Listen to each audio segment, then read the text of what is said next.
নমস্কার, দেখছেন কলকাতা টিভি। সঙ্গে রয়েছে আমি স্বর্ণালী। শুরু করছি গুড মর্নিং কলকাতা। আর স্বর্ণালীর সঙ্গে রয়েছে আমি তসমিনা। প্রথমেই নজর রাখবো যে খবরের দিকে। মঙ্গলবার ইস্তফা দিচ্ছেন কলকাতা হাইকোর্টের বিচারপতি অভিজিৎ গঙ্গোপাধ্যায়।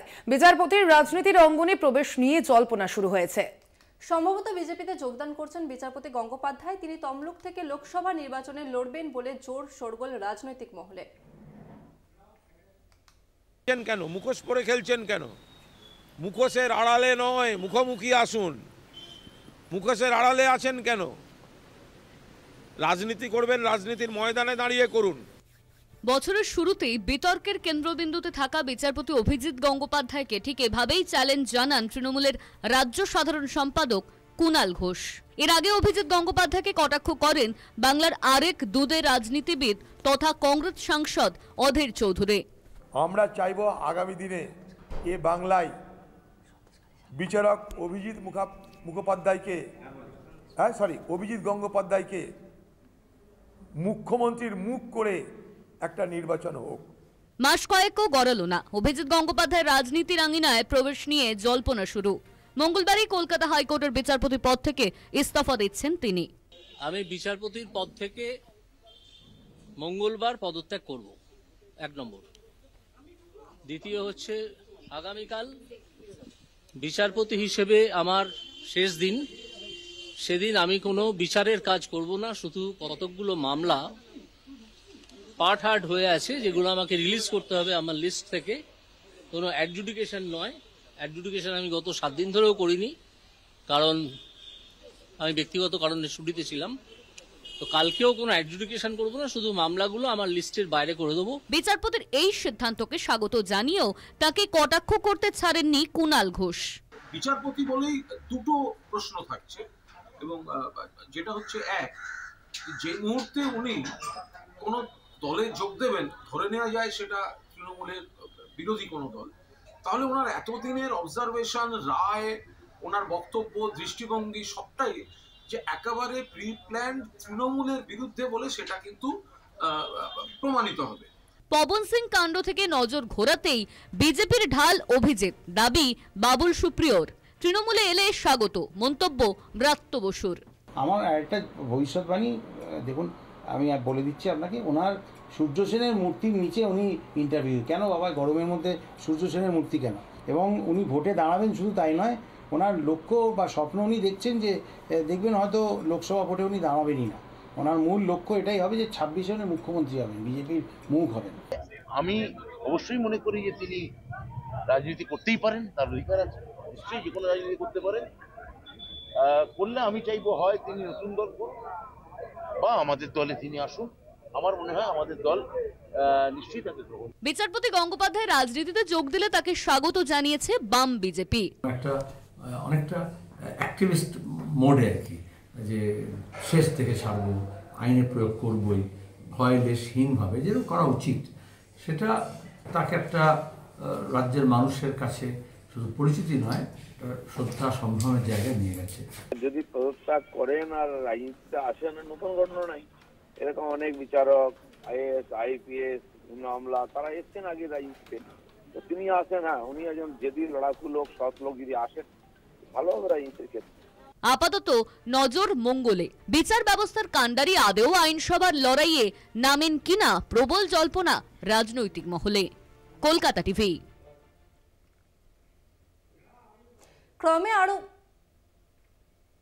ক্রমে আরো স্বাভাবিক হচ্ছে সন্দেশখালী। অশান্তির আশঙ্কায় সন্দেশখালী ও নেজাটের 37টি জায়গা থেকে রবিবার 144 ধারা তুলে দেওয়া হয়। পাশাপাশি একাধিক বেসরকারি সংগঠনের প্রতিনিধি এবং রাজ্যের 2 মন্ত্রী এদিন সন্দেশখালী যান।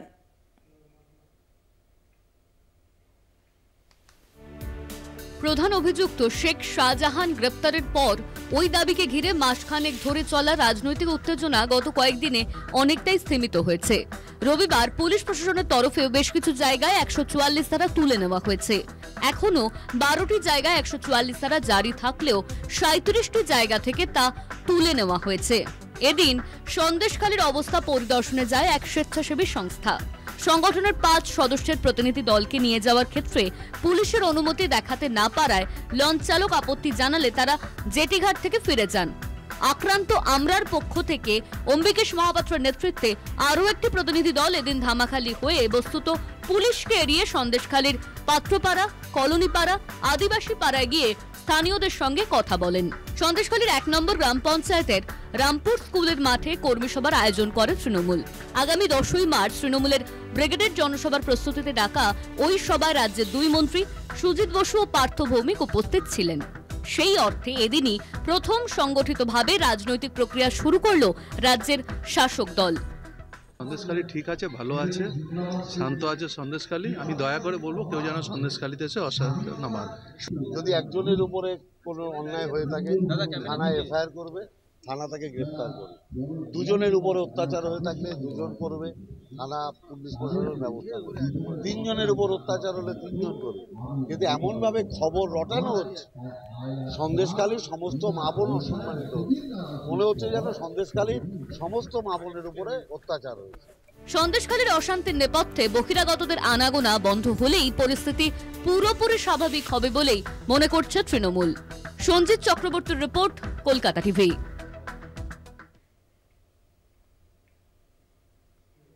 লোকসভা ভোটের আগে চাঙ্গা বঙ্গ বিজেপি, সন্দেশখালী ইস্যুতে সুর চড়া সুকান্ত এবং শুভেন্দুর। বাংলায় পরপর 2 দিন জনসভা মোদির, সবকিছুর মাঝেও ফিকে দিলীপ ঘোষের প্রতিপত্তি। সন্দেশখালীর আন্দোলন হোক বা মোদির সভা, সবকিছু থেকেই শত হাত দূরে প্রাক্তন রাজ্য সভাপতি। এমনকি বিজেপির প্রথম দফার তালিকাতেও নেই দিলীপের নাম। মেদিনীপুরে প্রার্থীর নাম এখনো ঘোষণা হয়নি ঠিকই, তবে দিলীপই কি প্রার্থী, নাকি আরো চওড়া হবে বিজেপি দিলীপ দূরত্ব?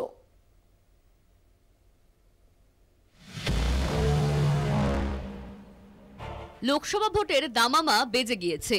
শনিবারই প্রথম দফার প্রার্থী তালিকা প্রকাশ করেছে বিজেপি। তালিকায় বাংলার 20 জন প্রার্থীর নাম, কিন্তু সেই তালিকায় নাম নেই দিলীপ ঘোষের।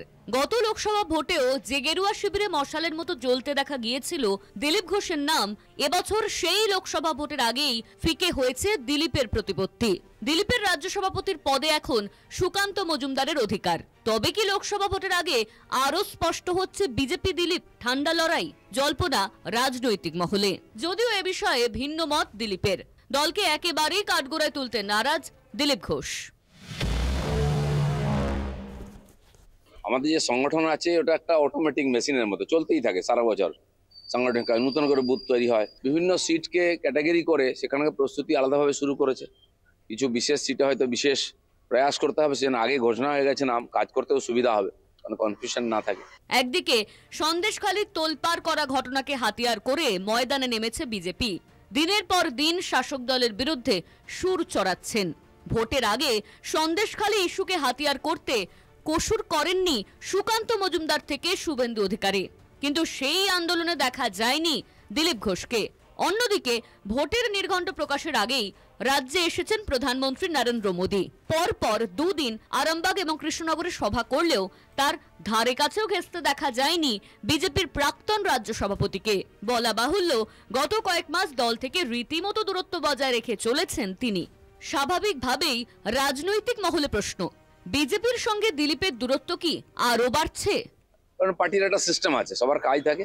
এখন আমি এমপি, এই জন্য আমাকে কমিটি থেকেও বাদ দেওয়া হয়েছে যে নিজের এলাকায় কাজ করার জন্য। এবং আমাদের সেন্ট্রাল কমিটিতে বহু এমপি ছিলেন যারা লোকসভা লড়বেন, সবাইকে বলা হয়েছে কি যে নিজের জায়গায় কাজ শুরু করুন, আর আমরা সেটাই করছি। একদিকে পরিবারতন্ত্রের বিরুদ্ধে বক্তব্য রাখছেন প্রধানমন্ত্রী নরেন্দ্র মোদী, অন্যদিকে প্রাধান্য পাচ্ছে অধিকারী পরিবার। বিজেপিতে কিভাবে পরিবারতন্ত্রের স্বীকৃতি, সে প্রশ্ন মাথাচাড়া দিচ্ছে। দেখুন, যে পরিবারের লোকেরা রাজনীতি করে আসছে তারা ওখানে প্রতিষ্ঠিত রাজনীতিবিদ, মানুষ তাদের চায়, তো তাদেরকে দিতে হবে। তারা আমাদের পার্টিতে আসার আগে থেকে ওখানে প্রতিষ্ঠিত রাজনীতিবিদ, তাদের একটা বেস আছে, সমর্থন আছে, তো তারা দিলে জিতবে। বিজেপির প্রথম দফার প্রার্থী তালিকায় ঘাটাল থেকে নাম হিরণের, কিন্তু তালিকায় নেই মেদিনীপুর, নেই দিলীপের নামও। তবে কি ভোট যুদ্ধে থাকছেন না দিলীপ, নাকি মেদিনীপুর থেকেই নাম ঘোষিত হবে? নজর পরবর্তী তালিকার দিকে। সঞ্জীব দাসের report, Kolkata TV. Good morning কলকাতায় এখন সময় ছোট্ট একটা বিরতির। ফিরে আসছি বিরতির পর, সঙ্গে থাকুন। ফিরে এলাম বিরতির পর। নজর রাখবো যে খবরের দিকে। লোকসভা ভোটে আসানসোল থেকে বিজেপির প্রার্থী ঘোষণা 24 ঘন্টাও পেরল না। ভোট ময়দান থেকে পালালেন পবন সিং। প্রার্থী ঘোষণার পর লাগাতার আক্রমণ শানায় তৃণমূল কংগ্রেস। তার মিউজিক ভিডিওতে মহিলাদের বিরুদ্ধে অসম্মানের অভিযোগ তোলে শাসক দল। তারপরেই ভোজপুরি গায়ক নায়কের এই পিচটান। প্রার্থী ঘোষণার 24 ঘন্টার মধ্যেই দলকে জবাব। আসানসোল থেকে প্রার্থী হতে পাচ্ছেন না, সব জানালেন বিজেপি প্রার্থী পবন সিং। তৃণমূলের লাগাতার আক্রমণে পবনের পিটটান। এক্স হ্যান্ডেলে পোস্ট অভিষেক বন্দ্যোপাধ্যায়ের। শনিবারে লোকসভা ভোটের প্রথম দফার প্রার্থী তালিকা প্রকাশ করে বিজেপি। আসানসোল কেন্দ্রে বিজেপি প্রার্থী করে ভোজপুরি নায়ক গায়ক পবন সিংকে। 24 ঘন্টা না পেরোতেই কাহিনী মে টুইস্ট।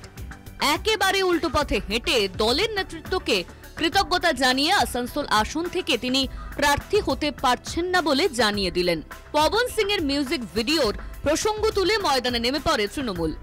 পবন সিং এর ভোজপুরি গানের সূত্র ধরে গায়ককে বাঙালি মহিলা বিদ্বেষী আখ্যা দিয়ে সমালোচনায় বিদ্ধ করে তৃণমূল।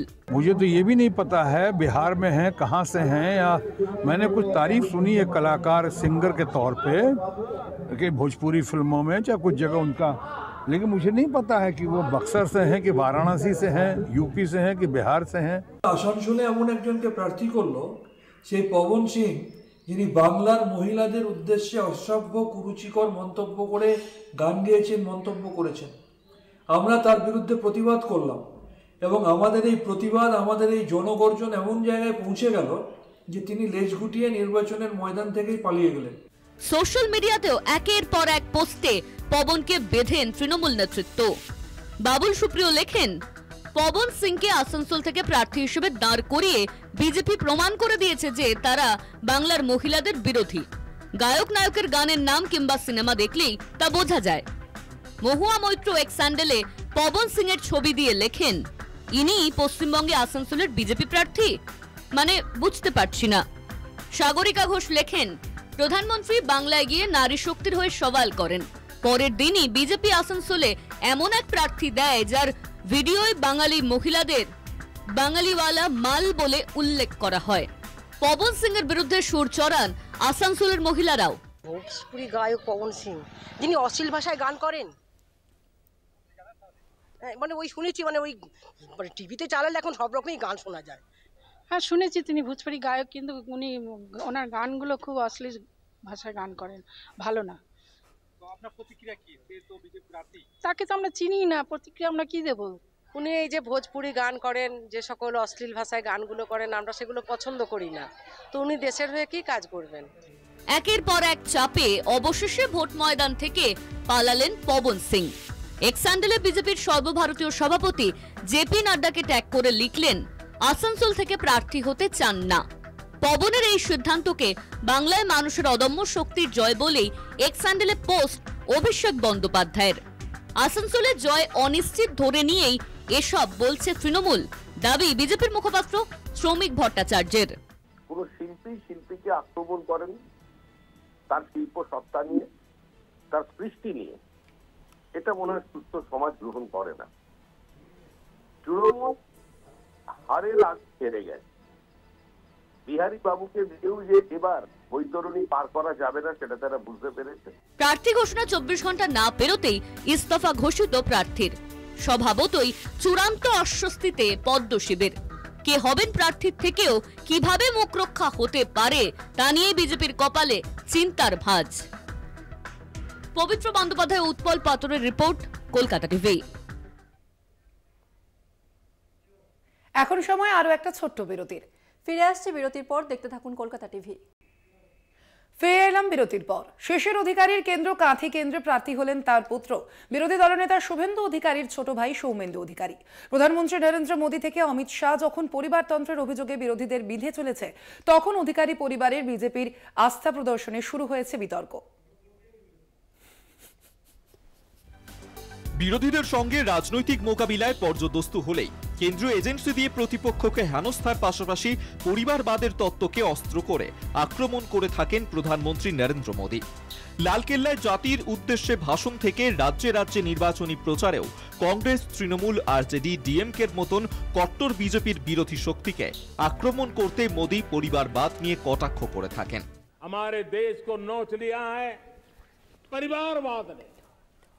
इस परिवारवाद ने देश को जिस प्रकार से जकड़ के रखा है उसने देश के लोगों का हक छीना है। কিন্তু শনিবার আগামী লোকসভা ভোটে বাংলার প্রকাশিত আংশিক প্রার্থী তালিকা পরিবারবাদ নিয়ে মোদির দাবির স্ববিরোধিতাকেই প্রকট করে তুলেছে। পূর্ব মেদিনীপুরের কাঁথি কেন্দ্রে বরাবর তৃণমূলের টিকিটে জিতে এসেছেন শিশির অধিকারী। এবার সেই আসনেই বিজেপি প্রার্থী করছে তার পুত্র সৌমেন্দুকে।